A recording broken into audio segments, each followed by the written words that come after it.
స్వాతంత్ర్య దినోత్సవాన్ని పురస్కరించుకొని కేంద్ర ప్రభుత్వం దేశవ్యాప్తంగా కేంద్ర రాష్ట్ర బలగాలకు చెందిన 1037 మంది పోలీసు సిబ్బందికి పథకాలను ప్రకటించింది. ఇందులో తెలంగాణకు చెందిన హెడ్ కానిస్టేబుల్ చదువు యాదయ్యకు అత్యంత ప్రతిష్టాత్మక రాష్ట్రపతి శౌర్య పథకాన్ని ప్రకటించింది.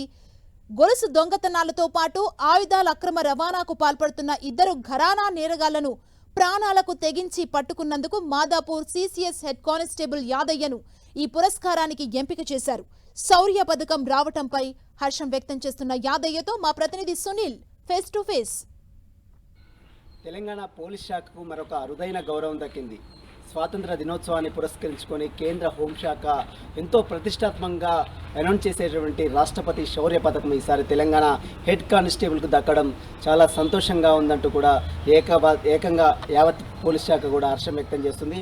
ప్రస్తుతము శౌర్య పథకాన్ని సాధించినటువంటి హెడ్ కానిస్టేబుల్ యాదయ్యమంతో ఉన్నాడు. అసలు వారి మాటల్లో తెలుసుకుందాం ఎలా ఉంది. ఈ దేశంలోని ఎంతోమందికి కానీ మనం చూడొచ్చు, ఎంతోమంది ఉగ్రవాదుల్ని తీవ్రవాదుల్ని మట్టి కల్పించేటువంటి వారికి మాత్రమే ఇలాంటి శౌర్య పథకాన్ని ఇస్తూ ఉంటారు. కానీ ఈసారి తెలంగాణ రాష్ట్రంలో అది కూడా మొట్టమొదటిసారిగా ఒక హెడ్ కానిస్టేబుల్కి దక్కడం ఏ విధంగా ఉందో మనం వారి మాటల్లో అడిగి తెలుసుకున్నాం. ప్రస్తుతం యాదయ్య ఉన్నారు. యాదయ్య గారు, ఎంతో ప్రతిష్టాత్మకంగా అయినటువంటి శౌర్య పథకం మన రాష్ట్రానికి, అది కూడా మీకు ఒక కానిస్టేబుల్ హెడ్ కానిస్టేబుల్ రావడం ఎలా అనిపిస్తుంది ప్రస్తుతం? యాదయ్య, నేను మాట్లాడుతున్న సిసిఎస్ మాదాపూర్ నుండి. నాకు ఈ అవార్డు రావడానికి కారణం మా ఆఫీసర్. ప్రతి ఒక్కరు సపోర్ట్ చేసి ఫైల్ మూవ్ చేసి అక్కడ పంపించి వాళ్ళతో మాట్లాడి చేయడానికి ముఖ్య కారణం మా ఆఫీసర్. క్రితం ఒక ఇన్సిడెంట్ జరిగింది, దాంట్లో మీరు ప్రాణాల సైతం కూడా లెక్క చేయకుండా ఒక చైన్ స్నాచర్ని పట్టుకున్నట్లు కూడా తెలుస్తుంది. అసలు ఈ కేసు ఏంటి, ఆ డీటెయిల్స్ ఏంటి?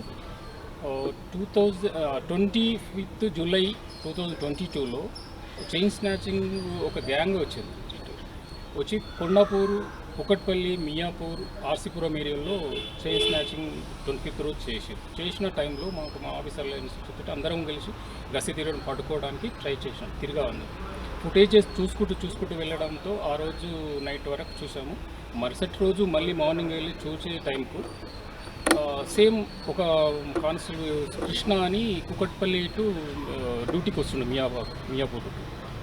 ఆయనకు సేమ్ బైక్, సేమ్ ఫ్యూచర్ తోటి బొల్లార్ మిక్స్ రోడ్లో కనిపించి అది ఇట్లా ముందు సేమ్ నిన్నటిగా వాళ్ళు వస్తున్నారు, మీరు అలర్ట్ ఉండండి అంటే ఆర్స్పూర్ ఏరియాలో నేను, మన దిబేష్, రవి అక్కడ ఆ ఏరియాలో ఉన్నాం. వేరే మా ఆఫీసర్లంతా చందనగర్ కావచ్చు, ఇక్కడ డిఫరెంట్ ప్లేస్లలో ఉన్నారు. మళ్ళీ ఆ చెప్పి ఒక 10 minutes అయిందో లేదో మియాపూర్లో మళ్ళీ ఇంకో ఆఫీసర్ సేమ్ స్నాచింగ్, సేమ్ ఆ ఫుటేజెస్ చూసుకుంటే నిన్నటి వాళ్ళే ఓకే అని చెప్పి మీరు అలర్ట్ ఉండండి. ఆర్సీపూర్ ఏరియాలో మేము చేసి దగ్గర నేను దిబేష్ ఉన్నాము, రవి గణమగుడి దగ్గర ఉన్నాడు, చందనగర్ ఏరియాలో మా ఆఫీసర్స్ ఉన్నారు, సిఐ గారు, ఎస్ఐ గారు, అట్లా ఒక డిఫరెంట్ ప్లేస్లో ఉన్నాం.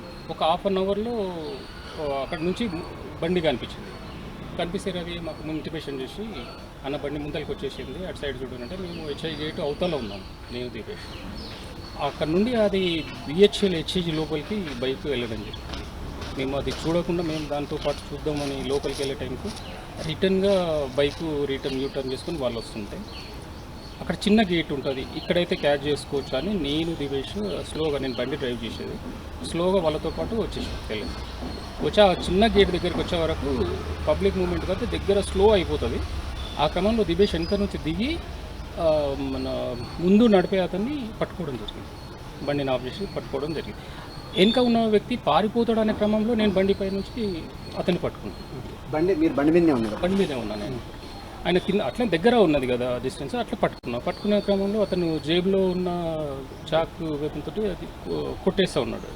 కొట్టిన వదిలితే మళ్ళీ దొరకడు కదా అనే ఉద్దేశంతో అట్లే గట్టిగా పట్టుకోవడం జరిగింది. భయం కాలేదా, అతను మమ్మల్ని చంపుతాడు, నిన్ను చంపుతున్నాడు, నన్ను చంపే అవకాశం ఉంది, నాకు ప్రాణం పోతుంది, మీకేం భయం లేదు? ఆ టైంలో నేను పట్టుకోవాలి, వదలొద్దు, కొట్టిన సరే ఎంతసేపు కొడతాడు, ఇంకా ఇప్పుడు కొంచెం దూరంలో రవి వాళ్ళు వచ్చేస్తారు, అంతలోపు ఉన్నది అనే ఉద్దేశంతో పట్టుకోవడం జరిగింది అన్నట్టు. అతన్ని మాత్రం వదిలిపెట్టలేదు అన్నట్టు. ఎన్ని కత్తిపోట్లు దిగాయి మీ శరీరం మీద?